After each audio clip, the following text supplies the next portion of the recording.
How do you like that big booties? Hell yeah! The next comic we have coming up, he's all over the fucking Colorado and Wyoming too. Give it up for Nicky Rex!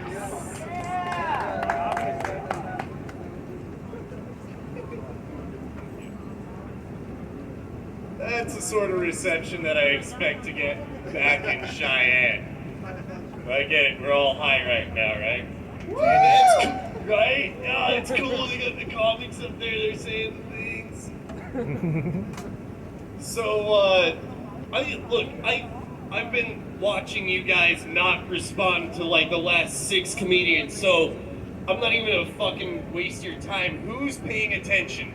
You guys? Anybody over? You guys have been pretty good this whole time. Like, you're the only 2 on this side. Everybody over here was like, these guys are eating. They're like, whatever the fuck. This is where the table is, and I had to find a place to set my sandwich. All right, so I'm also talking to you, but I'm facing over here. So, yes. So, my name is Nicky Rex. I'm in my mid-30s, still dealing with the fact that I have a girl's name. My dad named me after the first slag up fucking twice, so, you know, that's cool. Could have just named me Cum Dumpster. Add to that the fact that I look like an outdoor, alcoholic, private investigative journalist. And here we are. I look like Humphrey Bogart got shits after a night of too many dry martinis. You know, before we get into the real meat of what I do, I think it's only fair to let you know that what I do is a little bit like childhood inoculation. And what I mean by that is I think all of you should get it, but not all of you will, and I blame your parents. I hope it gets better. Actually, being into what I do, however, is a lot like jacking off with a belt tied around your neck. You might be found dead in the closet before you admit you're into it.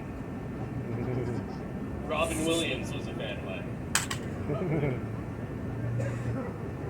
So that's pretty much a little bit about me, where I came from, and just so we're clear, you guys I want to be up front, I voted against legalizing it. Yeah, fuck it, fuck me, right? Well, here's the thing, this is why I did it. I'm loyal to my fucking dealer. My dealer was my friend, and that's how he paid his bills. And, you know, back before they legalized it, the demand for pot was just as high as it is now, and my dude never ran dry. He was a reliable source. And he didn't really smoke a lot of weed himself. In fact, he didn't smoke weed, but he did smoke crack. And the thing is, you couldn't tell that he smoked crack because he made enough money selling weed that he could maintain a clean appearance. You know, he looked good.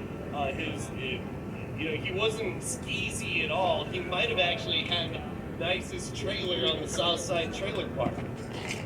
If you walked into this guy's place, it smelled like Concord grapes, Old Spice, and accomplishment. And you took that away from him. You fucking voted his job away. Now he's back to doing shit the old school crackhead way, where he just sneaks up to your porch, steals your porch light, knocks on your door, tries to sell it back to you because you noticed your porch light was out. Poor guy deserved better. And here's another thing. Go to your favorite pot store. Green Solution or Smokies down south, whatever it is. Try this out. Go to your favorite bud tender and be like, hey man, it's been a long, tough week. I ain't really got any money right now, but I wanted to see if maybe you'd front me a dub sack to the weekend. You know, I get paid Friday, I'm good for it. See how that works. You come and tell me what pot store is selling on credit. Get the fuck out of here.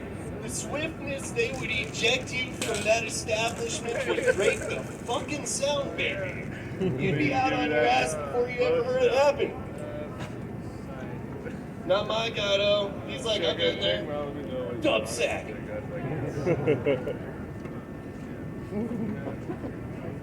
I haven't really heard anybody talking about how legalizing pot has, what its effect has been on the black market.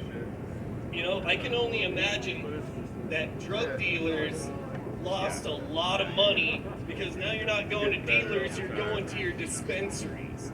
So the fucking drug dealers, they're not about to take a hit. They gotta find a way to make up the money, and they don't exactly tax their product, do they? So instead, they're just gonna jack the price of everything else up, including cocaine. And you know who does cocaine? And I mean like a shitload of cocaine. Besides early 2000s Lindsay Lohan. Politicians. Alright? And politicians, how do they get their money? Spoilers! It's not from actually doing work. They'll just tax it out of your ass. They're not gonna let their pocketbook take a bump just so they can buy a bump. Yes, they do.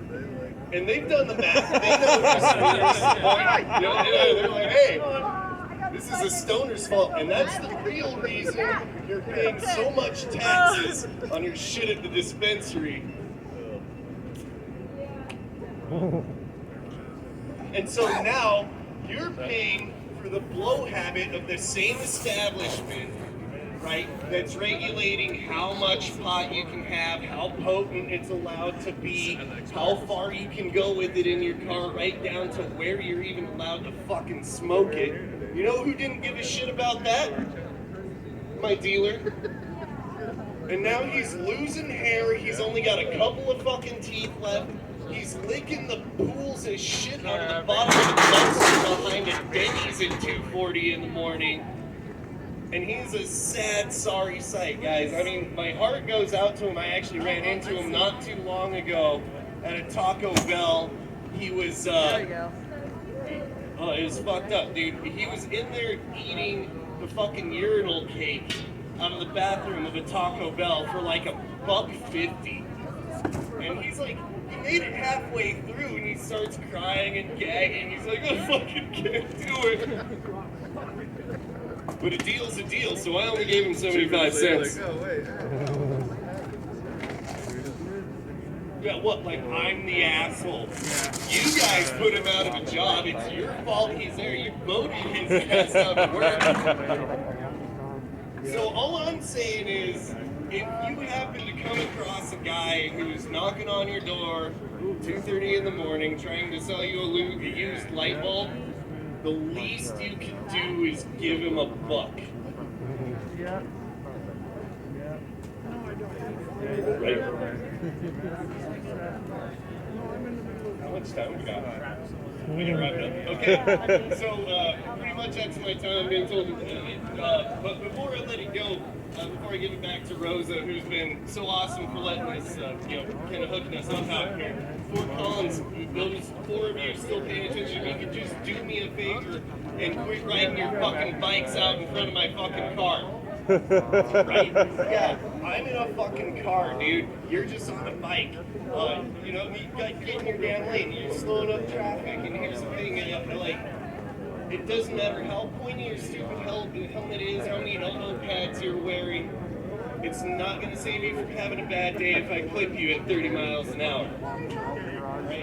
And now that you've been warned, I've also been drinking, so it's on you. I'm Nicky Rex, guys. Thank you so much. Woo! Keep it going for Nicky Rex. Yeah. You guys are awesome for staying this whole time. I got hit by a truck while I was riding my bike. Oh, no. And now I do comedy. No lying, that one. Fucking survive. Either way, always wear your helmet because there's Nicky Raxes out there that'll still be on my ass, motherfucker. Alright, so we have the next band that's gonna do a sound check. Sit down, That'll do. smoke some more,